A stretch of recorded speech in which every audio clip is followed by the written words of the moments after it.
Three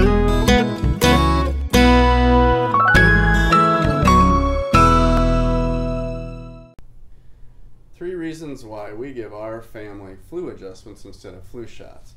Hi, I'm Dr. Daryl Hackbart with Hackbart Chiropractic, and I want to share with you why we give our family flu adjustments.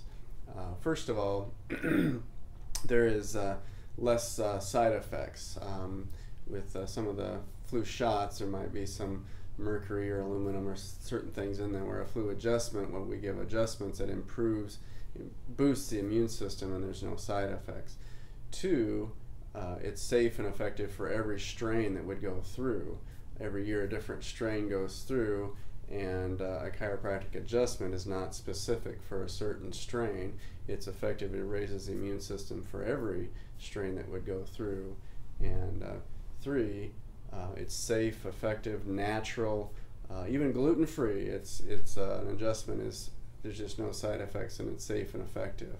And so if that is something that you're interested in learning more about how to build your immune system through chiropractic adjustments and nutrition and different things, we would love to help you.